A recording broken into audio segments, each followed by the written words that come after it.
ಜಗದೀಶ್ ಶೆಟ್ಟರ್ ಗರ್ವಾಪ್ಸಿಗೆ ಭಾರಿ ದೊಡ್ಡ ಪ್ರಯತ್ನ ಆಗ್ತಾ ಇದೆ. ಎಲ್ಲಿವರೆಗೆ ಬಂತು ಅನ್ನೋದ್ರ ಬಗ್ಗೆ ಇನ್ ಡೀಟೇಲ್ ಆಗಿ ಮಾಹಿತಿಯನ್ನ ಪಡೆದುಕೊಳ್ಳೋಣ. ನಮ್ಮ ರಿಪೋರ್ಟರ್ ರವಿ ಶಿವರಾಮ್ ಈಗ ನಮ್ಮೊಂದಿಗೆ ನೇರ ಸಂಪರ್ಕದಲ್ಲಿದ್ದಾರೆ.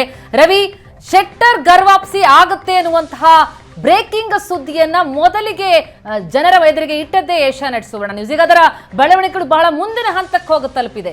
ಈಗ ದೆಹಲಿ ಅಂಗಳ ತಲುಪಿದೆ. ಹಾಗಿದ್ರೆ ಗರ್ವಾಪ್ಸಿ ಪಕ್ಕಾನ ಯಾವ ಹಂತದಲ್ಲಿದೆ, ಜೊತೆಗೆ ಅವರ ಶಿಷ್ಯನಿಂದಲೇ ಆದಂತಹ ಪ್ರಯತ್ನ ಯಾವ ಹಂತಕ್ಕೆ ಬಂದು ತಲುಪಿದೆ?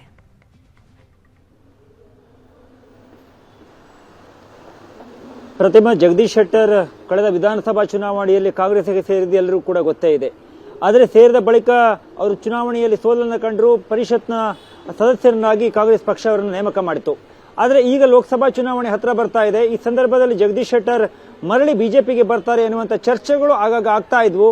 ಆದರೆ ಖಚಿತವಾಗಿ ಅದಕ್ಕೊಂದು ವೇದಿಕೆ ಸಿದ್ಧ ಆಗಿದೆ ಎನ್ನುವಂಥ ಸುದ್ದಿಯನ್ನ ಏಷ್ಯಾನೆಟ್ ಸುವರ್ಣ ನ್ಯೂಸ್ ಮೊನ್ನೆಯಷ್ಟೇ ಬಿತ್ತರಗೊಳಿಸಿತು. ಈಗ ಅದಕ್ಕೆ ಪುಷ್ಟಿ ನೀಡುವಂತೆ ಜಗದೀಶ್ ಶೆಟ್ಟರ್ ದೆಹಲಿಗೆ ಹೋಗಿದ್ದಾರೆ ಎನ್ನುವಂಥ ಮಾಹಿತಿಗಳು ನಮಗೆ ಗೊತ್ತಾಗ್ತಾ ಇದ್ದಾವೆ. ವಿಶೇಷ ಅಂತ ಹೇಳಿದ್ರೆ ಕೇವಲ ಜಗದೀಶ್ ಶೆಟ್ಟರ್ ಮಾತ್ರ ಅಲ್ಲ, ನಿನ್ನೆಯೇ BS ಯಡಿಯೂರಪ್ಪನವರು ದೆಹಲಿಗೆ ಹೋಗಿದ್ದಾರೆ. ವಿಜೇಂದ್ರ ಅವರು ಕೂಡ ನಿನ್ನೆ ರಾತ್ರಿಯೇ ದೆಹಲಿಗೆ ಹೋಗಿ ಹೈಕಮಾಂಡ್ ನಾಯಕರ ಮಾತುಕತೆಯ ವೇಳೆ ಆ ಇಬ್ಬರು ನಾಯಕರುಗಳು ಉಪಸ್ಥಿತರಿರ್ತಾರೆ ಎನ್ನುವಂಥದ್ದು ಈಗ ಬರ್ತಾ ಇರುವ ವರ್ತಮಾನ. ಜಗದೀಶ್ ಶೆಟ್ಟರ್ ಅವರಿಗೆ ಆರಂಭದಲ್ಲಿ ರಾಜ್ಯ ನಾಯಕರುಗಳು ಕಾಂಟ್ಯಾಕ್ಟ್ ಅನ್ನ ಮಾಡಿದಾಗ, ಅವರನ್ನ ಸಂಪರ್ಕವನ್ನ ಮಾಡಿದಾಗ ನರೇಂದ್ರ ಮೋದಿ ಅಥವಾ ಅಮಿತ್ ಶಾ ಮಾತನಾಡಲಿ, ನೋಡೋಣ, ಒಂದು ಮಾತುಕತೆಯನ್ನು ಮಾಡೋಣ ಹೇಳುವಂತ ಉಮೇದಿಯನ್ನು ತೋರಿಸಿದ್ರು. ಆದರೆ ಈಗ ಅದಕ್ಕೆ ವೇದಿಕೆ ಸಿದ್ಧ ಆಗಿ ಸ್ವತಃ ವಿಜೇಂದ್ರ ಮತ್ತು ಯಡಿಯೂರಪ್ಪನವರಿಗೆ ಆಸಕ್ತಿಯನ್ನು ಪಡೆದುಕೊಂಡು ದೆಹಲಿಗೆ ಕರೆದುಕೊಂಡು ಹೋಗಿ ಅಲ್ಲಿ ಅಮಿತ್ ಶಾ ಅವರ ಮುಖಾಮುಖಿ ಭೇಟಿಯನ್ನ ಮಾಡಿಸಿ ಜಗದೀಶ್ ಶೆಟ್ಟರ್ ಪಾರ್ಟಿಗೆ ಮರಳಿ ಕರೆದುಕೊಂಡು ಬರೋದಕ್ಕೆ ಒಂದು ವೇದಿಕೆಯನ್ನು ಸಿದ್ಧ ಮಾಡ್ತಾ ಇದ್ದಾರೆ. ಆ ಒಂದು ವಿಚಾರಗಳ ಬಗ್ಗೆ, ಯಾಕೆಂದ್ರೆ ರಾಜ್ಯ ನಾಯಕರೆಲ್ಲ ಆರಂಭದಲ್ಲಿ ಚರ್ಚೆಗಳಿದ್ವು. ಜಗದೀಶ್ ಶೆಟ್ಟರ್ ಪಾರ್ಟಿಯನ್ನು ಬಿಟ್ಟು ಹೋಗಿದ್ದಾರೆ, ಅವ್ರನ್ನ ಕರ್ಕೊಬರ್ಬೇಕನ್ನುವಂತ ಕೆಲವೊಂದಿಷ್ಟು ನಾಯಕರ ಅಭಿಪ್ರಾಯ ಇದ್ವು. ಆದರೆ ಜಗದೀಶ್ ಶೆಟ್ಟರ್ ಪಾರ್ಟಿಯನ್ನು ಬಿಟ್ಟು ಹೋಗಿದ್ರಿಂದಾಗಿ ಹುಬ್ಬಳ್ಳಿ ಧಾರವಾಡದಲ್ಲಿ ಅವರು ಸೋತಿರಬಹುದು, ಆದರೆ ಸುತ್ತಮುತ್ತಲ ಬೇರೆ ಬೇರೆಯ ಲಿಂಗಾಯತ ಬಾಹುಳ್ಯದ ಕ್ಷೇತ್ರಗಳಲ್ಲಿ ಅದು ಕಾಂಗ್ರೆಸ್ಗೆ ಲಾಭ ಆಯಿತು ಎನ್ನುವಂಥದ್ದು ಚುನಾವಣೆಯ ರಿಸಲ್ಟ್ ಹೇಳಿದೆ. ಅದು ಕೂಡ ರಾಜ್ಯ ಬಿಜೆಪಿ ನಾಯಕರುಗಳಿಗೆ, ಸಂಘಟನೆಗೆ ಗೊತ್ತಾಗಿದೆ. ಹೀಗಾಗಿ ಜಗದೀಶ್ ಶೆಟ್ಟರ್ ಲೋಕಸಭಾ ಚುನಾವಣೆಯ ಸಂದರ್ಭದಲ್ಲಿ ಕಾಂಗ್ರೆಸ್ನಲ್ಲೇ ಮುಂದುವರೆದರೆ ಉತ್ತಮವಲ್ಲ, ಅವರನ್ನು ಮತ್ತೆ ಮರಳಿ ಬಿಜೆಪಿಗೆ ತರಬೇಕು ಅನ್ನುವಂಥ ಪ್ರಯತ್ನವನ್ನ ಸ್ವತಃ ವಿಜಯೇಂದ್ರ ಆಸಕ್ತಿಯನ್ನು ತೋರಿಸಿದ್ರು. ಯಡಿಯೂರಪ್ಪನವರಿಗೆ ಆ ವಿಚಾರದಲ್ಲಿ ಇಂಟ್ರೆಸ್ಟ್ ಇತ್ತು. ನಂತರದಲ್ಲಿ ಜಗದೀಶ್ ಶೆಟ್ಟರ್ ಅವರ ಶಿಷ್ಯ ಮುನೇನಕೊಪ್ಪ ಒಂದು ಪ್ರಯತ್ನವನ್ನ ಮೇಲಿಂದ ಮೇಲೆ ಮಾಡ್ತಾ ಇದ್ರು. ಯಾವಾಗ ವಿಜೇಂದ್ರ ಅವರು ರಾಜ್ಯಾಧ್ಯಕ್ಷರಾಗುವ ಪೂರ್ವದಲ್ಲಿ ಯಾರು ರಾಜ್ಯಾಧ್ಯಕ್ಷರಾಗ್ತಾರೆ ಎನ್ನುವಂಥ ಚರ್ಚೆಗಳು ಬಂದಂತ ಸಂದರ್ಭದಲ್ಲಿ ಬೇರೆ ಬೇರೆ ಅನೇಕ ಹೆಸರುಗಳು ಬರ್ತಾ ಇದ್ವು. ಆಗ ಮುನೇನಕೊಪ್ಪ ಇರಬಹುದು, ರೇಣುಕಾಚಾರ್ಯ ಇರಬಹುದು, ಇನ್ನೂ ಕೆಲವರು ಬಿಜೆಪಿಯನ್ನು ಬಿಟ್ಟು ಹೋಗ್ಬಿಡ್ತಾರೆ ಹೇಳುವಂತ ಚರ್ಚೆಗಳು ಪಾರ್ಟಿ ವಲಯದಲ್ಲಿ ಬಹಳ ಜೋರಾಗಿ ಆಗ್ತಾ ಇದ್ವು. ಯಾವಾಗ ವಿಜೇಂದ್ರ ರಾಜ್ಯಾಧ್ಯಕ್ಷರಾದ್ರು ಆಗ ವಿಜೇಂದ್ರ ಅವರ ಸಂಪರ್ಕದಲ್ಲಿದ್ದವರು ಅಥವಾ ಯಡಿಯೂರಪ್ಪನವರನ್ನ ಗೌರವಿಸುವಂತ ಬಿಜೆಪಿಯ ಕೆಲವು ಮಾಜಿ ಶಾಸಕರು, ಹಾಲಿ ಶಾಸಕರು ತಾವು ತೆಗೆದುಕೊಂಡಿದ್ದಂಥ ತೀರ್ಮಾನವನ್ನ ಬದಲಾವಣೆ ಮಾಡಿಕೊಂಡ್ರು. ಮುನೇನಕೊಪ್ಪ ಎಲ್ಲಿಯೂ ಕೂಡ ಕಾಂಗ್ರೆಸ್ ಸೇರ್ತೀನಿ ಅಂತ ಹೇಳಿರಲಿಲ್ಲ.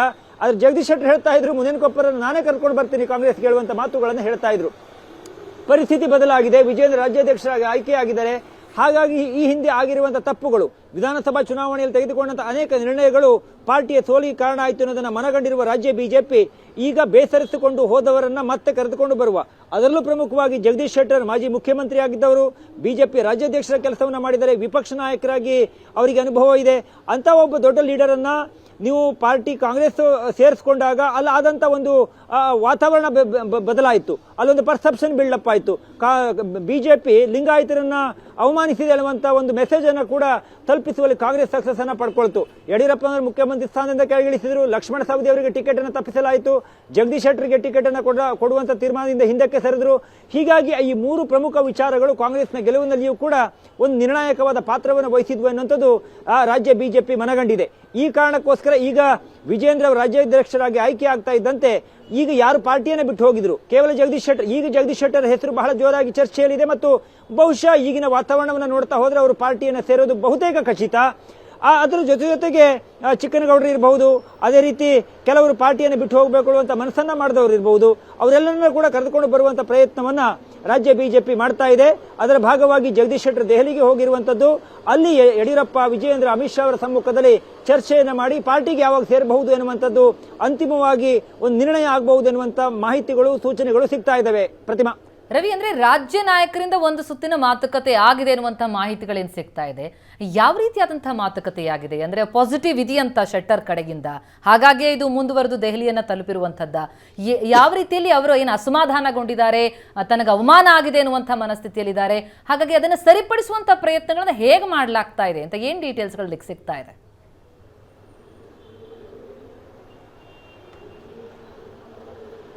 ಪ್ರತಿಮಾ ಜಗದೀಶ್ ಶೆಟ್ಟರ್ ಚುನಾವಣೆ ಸೋತ ಬಳಿಕೂ ಕೂಡ ಕಾಂಗ್ರೆಸ್ನಲ್ಲಿ ಆಕ್ಟಿವ್ ಆಗಿ ಕೆಲಸವನ್ನ ಮಾಡ್ತಾ ಇದ್ರು.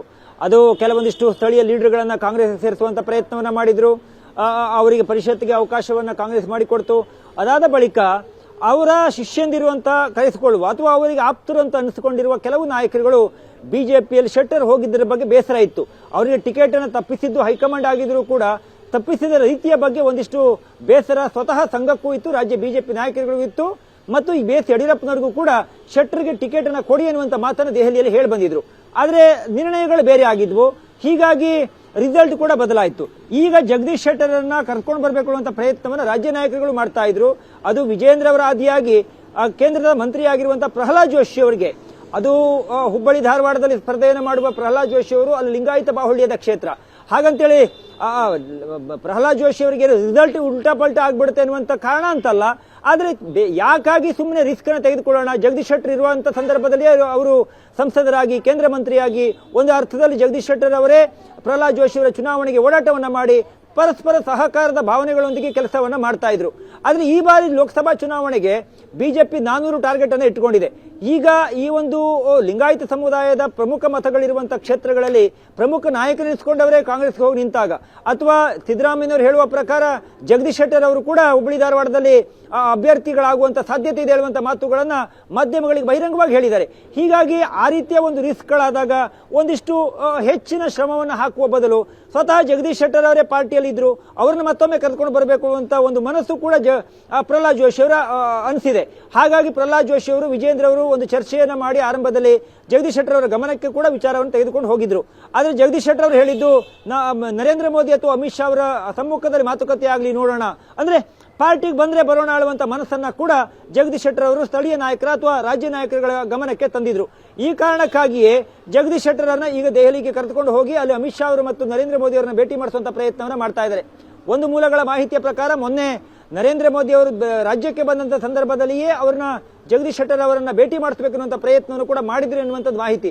ಅದು ಕೊನೆಗಳ ಗಳಿಗೆಯಲ್ಲಿ ಸಾಧ್ಯವಾಗಲಿಲ್ಲ ಎನ್ನುವಂತ ಮಾತುಗಳು ಬರ್ತಾ ಇದ್ದಾವೆ. ಅದಿನ್ನೂ ಕ್ವಶನ್ ಮಾರ್ಕ್, ಅದರ ಬಗ್ಗೆ ಖಚಿತತೆ ಇಲ್ಲ. ಆದ್ರೆ ಆ ಒಂದು ಪ್ರಯತ್ನವನ್ನು ಅವರ ಬೆಂಬಲಿಗರು ಮಾಡಿದ್ರು ಎನ್ನುವಂಥದ್ದು ಒಂದು ಮಾಹಿತಿಗಳು ಕೂಡ ರಾಜ್ಯ ಬಿಜೆಪಿಯಲ್ಲಿ ಇದಾವೆ.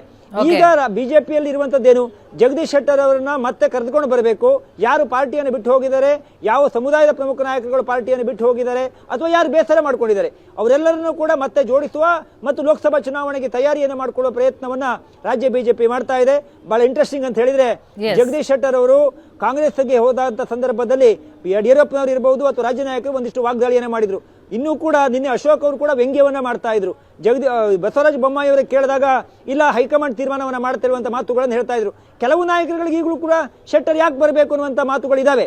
ಆದ್ರೆ ಹೈಕಮಾಂಡ್ ತೀರ್ಮಾನವನ್ನು ತೆಗೆದುಕೊಂಡಿರುವ ಹಾಗ ಮತ್ತು ಬಿಜೆಪಿಯಲ್ಲಿ ರಾಜ್ಯಾಧ್ಯಕ್ಷರಾಗಿರುವಂತಹ ವಿಜೇಂದ್ರ ಮತ್ತು ಯಡಿಯೂರಪ್ಪನವರು ಕೂಡ ಮನಸ್ಸಿರುವ ಕಾರಣಕ್ಕೋಸ್ಕರ ಬಹುಶಃ ಈಗಿನ ವಾತಾವರಣವನ್ನು ನೋಡಿ ಹೇಳೋದಾದ್ರೆ ಮತ್ತು ಮಾಹಿತಿನ ಆಧರಿಸಿ ಹೇಳೋದಾದ್ರೆ ಪ್ರತಿಮಾ ಶೆಟ್ಟರ್ ಬಿಜೆಪಿಗೆ ಬರುವಂತ ಸಾಧ್ಯತೆಗಳು ತೀರಾ ಹೆಚ್ಚಳವಾಗಿದೆ. ಎಸ್ ಈ ಬಗ್ಗೆ ಇನ್ನಷ್ಟು ಡೀಟೇಲ್ಸ್ ಅನ್ನು ನಿಮ್ಮಿಂದ ಪಡೆದುಕೊಳ್ತೀನಿ ರವಿ. ಈ ಒಂದು ಸುದ್ದಿಯನ್ನು ಮಾಜಿ ಸಿಎಂ ಜಗದೀಶ್ ಶೆಟ್ಟರ್ ಬಿಜೆಪಿಗೆ ಗರ್ವಾಪ್ಸಿ ಎನ್ನುವಂತಹ ಸುದ್ದಿಯನ್ನ, ಶೆಟ್ಟರ್ ಬಿಜೆಪಿ ಮರು ಸೇರ್ಪಡೆ ಆಗ್ತಾ ಇರುವ ಬೆಳವಣಿಗೆಯ ಸುದ್ದಿಯನ್ನ ಬ್ರೇಕ್ ಮಾಡಿದೆ ಸುವರ್ಣ ನ್ಯೂಸ್. ಜನವರಿ 23ರ ಮಂಗಳವಾರ ಸಂಜೆ 5 ಗಂಟೆಗೆ ಶೆಟ್ಟರ್ ಬಿಜೆಪಿ ಸೇರ್ಪಡೆಯ ಸುದ್ದಿಯನ್ನ ಬ್ರೇಕ್ ಮಾಡ್ತು ಸುವರ್ಣ ನ್ಯೂಸ್. ಪಾರ್ಟಿ ರೌಂಡ್ಸ್ ಕಾರ್ಯಕ್ರಮದಲ್ಲಿ ಜನವರಿ 23ರಂದು ಸಂಜೆ 5 ಗಂಟೆಗೆ ಪಾರ್ಟಿ ರೌಂಡ್ಸ್ ನಲ್ಲಿ ಈ ಸುದ್ದಿಯನ್ನ ಬ್ರೇಕ್ ಮಾಡ್ತು ಸುವರ್ಣ ನ್ಯೂಸ್. ಜಗದೀಶ್ ಶೆಟ್ಟರ್ ಅವರನ್ನ ವಾಪಸ್ ಬಿಜೆಪಿಗೆ ಕರೆತರುವ ಪ್ರಯತ್ನ ನಡೆದಿದೆ ಎನ್ನುವ ಸುದ್ದಿ. ಶೆಟ್ಟರ್ ಮನವೊಲಿಸ್ತಾ ಇದ್ದಾರೆ ರಾಜ್ಯ ಬಿಜೆಪಿ ನಾಯಕರು ಎಂಬ ಸುದ್ದಿ. ನಮ್ಮ ಸುದ್ದಿಯ ಬೆನ್ನಲ್ಲೇ ಬಿಜೆಪಿಯಲ್ಲಿ ಶೆಟ್ಟರ್ ಗರ್ವಾಪ್ಸಿ ವಿಚಾರ ಭಾರಿ ಸಂಚಲನ ಮೂಡಿಸಿತು. ಸುವರ್ಣ ನ್ಯೂಸ್ ಸುದ್ದಿ ಬ್ರೇಕ್ ಮಾಡಿದ ಬೆನ್ನಲ್ಲೇ ಭಾರಿ ಸಂಚಲನ. ನಾವು ಬ್ರೇಕ್ ಮಾಡ್ತೀವಿ, ಉಳಿದವರು ಫಾಲೋ ಮಾಡ್ತಾರೆ. ಸುವರ್ಣ ನ್ಯೂಸ್ ಮಂಗಳವಾರ ಸಂಜೆ 5 ಗಂಟೆಗೆ ಬ್ರೇಕ್ ಮಾಡಿದಂತಹ ಸುದ್ದಿ.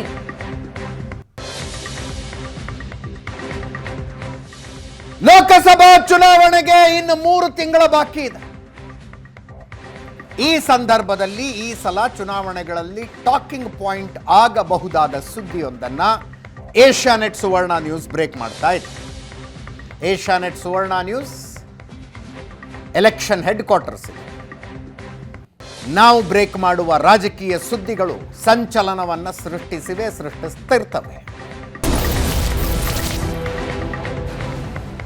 ಜಗದೀಶ್ ಶೆಟ್ಟರ್ನ ಬಿಜೆಪಿಗೆ ಮತ್ತೆ ಕರೆದುಕೊಂಡು ಬರುವ ಪ್ರಯತ್ನವೊಂದು ಆರಂಭಗೊಂಡಿದೆ.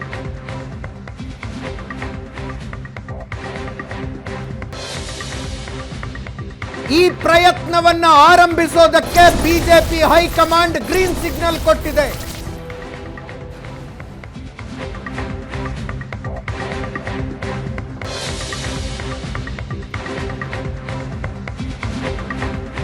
ಇಂಥದ್ದೊಂದು ಪ್ರಯತ್ನ ಯಾಕೆ ಮಾಡಬಾರದು ಅಂತ ರಾಜ್ಯ ಬಿಜೆಪಿ ಮುಖಂಡರು ಕೇಂದ್ರ ಬಿಜೆಪಿ ಮುಖಂಡರೆದುರು ಪ್ರಸ್ತಾಪಿಸಿದಾಗ ಅಳೆದು ತೂಗಿ ಯೋಚನೆ ಮಾಡಿ ಸಮಯ ತೆಗೆದುಕೊಂಡು ಕೇಂದ್ರ ಬಿಜೆಪಿ ಮುಖಂಡರು ಹೇಳಿದ್ರು ಅಡ್ಡಿ ಇಲ್ಲ, ಟ್ರೈ ಮಾಡಿ ಅಂತ.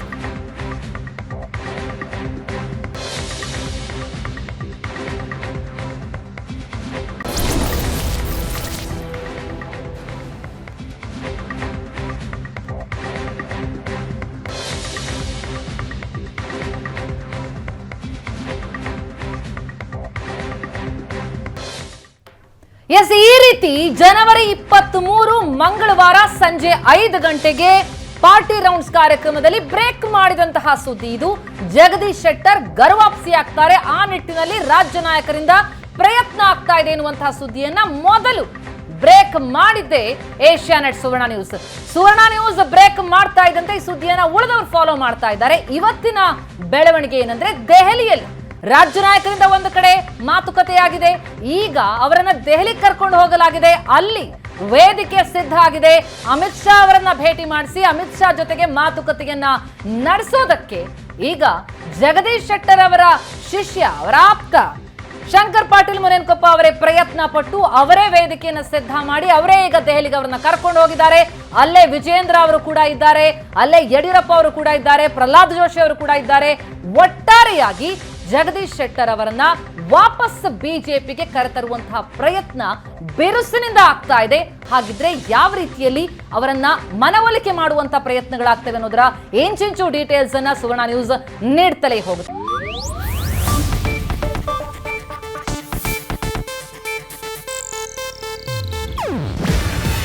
ಇದು ಏಷ್ಯಾನೆಟ್ ನ್ಯೂಸ್ ನೆಟ್ವರ್ಕ್ ಪ್ರಸ್ತುತಿ. ನೀವು ನೋಡ್ತಿದ್ದೀರಾ ಏಷ್ಯಾನೆಟ್ ಸುವರ್ಣ ನ್ಯೂಸ್.